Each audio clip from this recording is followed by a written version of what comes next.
and today on One Lisa Show, I wanted to show you how I clean my sewing machine. I have a Brother XL-2600i. This machine is not made any longer. However, it is a very popular machine and a lot of people do have it, and I always refer back to my instruction manual when it comes to taking care of and cleaning my machine. If you have a Brother machine, or actually any other machine, you should look. If you don't have your operation manual, check on their website. Brother does make it available to download instruction manuals if you cannot find yours, or if you bought it secondhand and do not have one that came with it.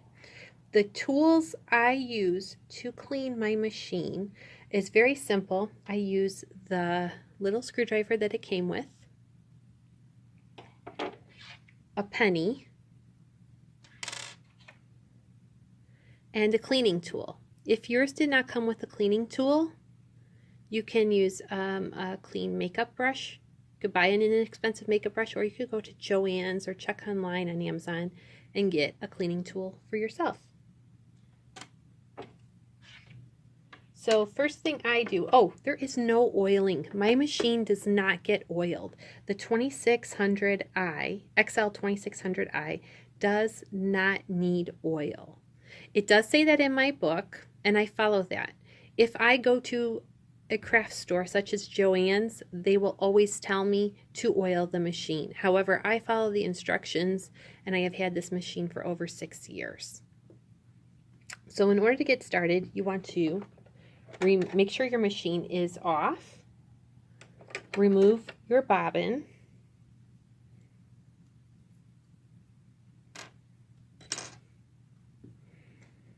and we're going to remove the presser foot, and we're going to remove the needle. And if you have a hard time removing your needle, use your screwdriver, hold on to the needle, and remove. One thing I do with my needles, I use this needle for one project, and I actually usually use my needles for a couple of projects depending on what they are. If it was a couple of small projects, I might do 3 projects before I change out my needle. And in this case, I used this for actually half a project. It's a heavy duty needle, and I used it for top stitching.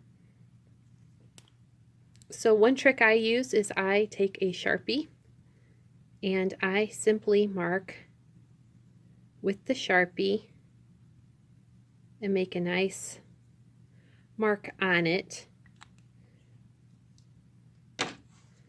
and then I return it to its container. But since it has the marker on it, I know I've used it once before.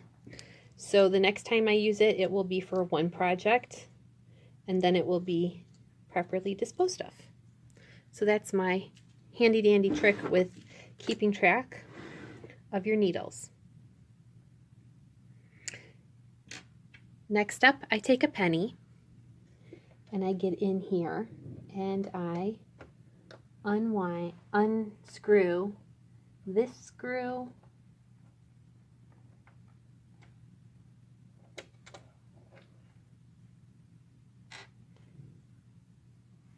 and this screw. I like to clean my machine every few projects. And the last project I made was a coat out of flannel. So that flannel coat caused a lot of fuzz, and the project before that was my niece's communion dress, which was very delicate fabrics, but lots of glitter involved. Once this is unscrewed, simply push this tab forward and this should easily pop off this front piece. Put this to the side, and then we're going to take this metal plate and we're going to gently remove it. I like to put it upside down so I can clean it. And as we get in here, you can see there, I'm going to actually turn the light on so you can see, but there is a lot of fuzz in this machine. I simply start going in. This piece does come off, you can take that piece off, but we're going to note exactly how to put it back on. And I'm going to try to collect as much of this fuzz as I can.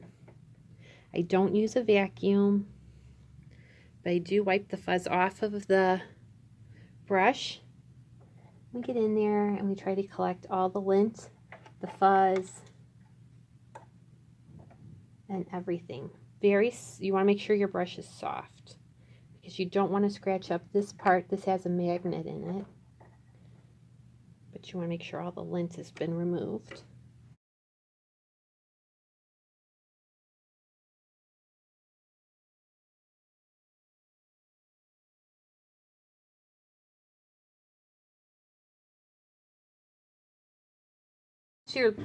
As you're working with this machine, you can easily see where, it's hard to see probably for you right now, but inside there are parts that it has been greased, and you want to be very careful not to get your brush in and get the lint mixed up in that grease and that lubrication. So I just try to get the best I can. And deep inside, you can see more lint that you can't reach. That happens.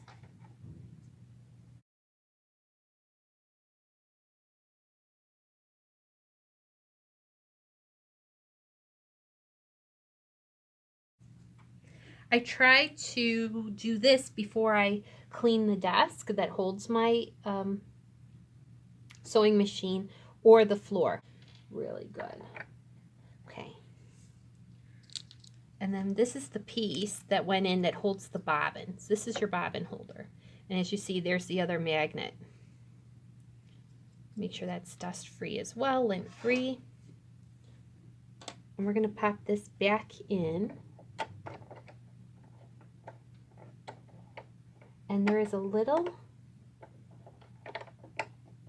once it's in, I'm going to take my screwdriver and I'm going to show you right here, there's a little notch. You want to make sure that notch is lined up with this metal piece right here. So I'm going to move it again. Here is the notch. And you want it to touch the metal piece. And then all your little divots over here, your horizontal lines should actually look more horizontal. The metal faceplate, I now am going to dust the inside of that, and you'll see a lot more stuff will come out because that's where your feed dogs poke through, so there is plenty of dust in there. So you want to make sure that's nice and clean. And this is the tricky part, and I'm going to try to do this not in my normal spot of sitting right in front of it. We have to line up, put this back, and it's simple to do. You have to make sure this right here, which holds your screw and attaches it, this sits on top of that, and this sits on top of that. So we are going to just kind of wiggle it, and you do have to play with this one, I've noticed.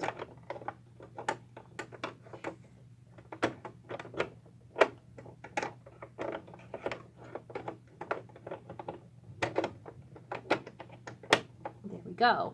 Wiggle it in and you'll see, I'm going to point this out, this metal arrow or catch right here should be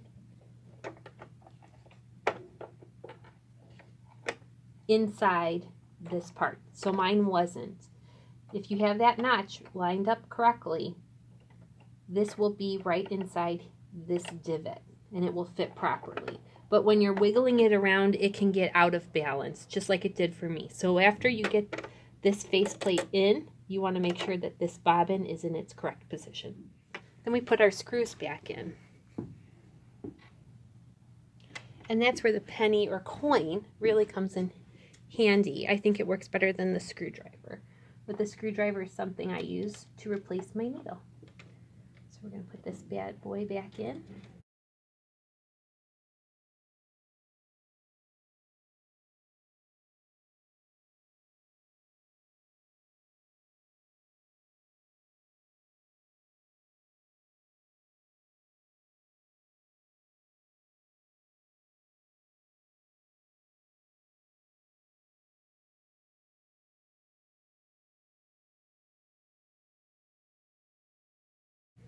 You want these nice and tight, but you don't want them too tight that you're not going to be able to open them after the next couple of projects when you need to clean the machine yet again.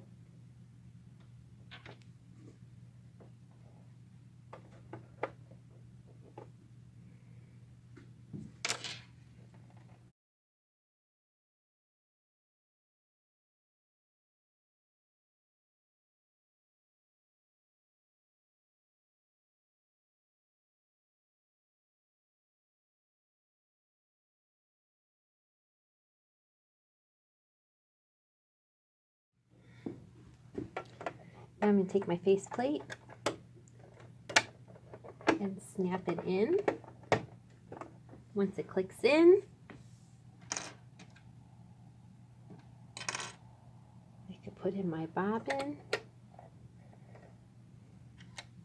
and my bobbin cover. And then my presser foot, and it's always okay to also clean your presser foot. This is the basic, which they call a J.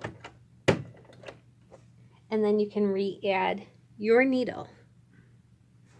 And that's how I clean my brother XL-2600i. I hope you found this video useful. If you did, please like, comment, and consider subscribing. I do appreciate it, and I like to post videos about sewing, crafting, crochet, knit, and baking and cooking. I'm Lisa, One Lisa Show. Thanks again. Have a great day.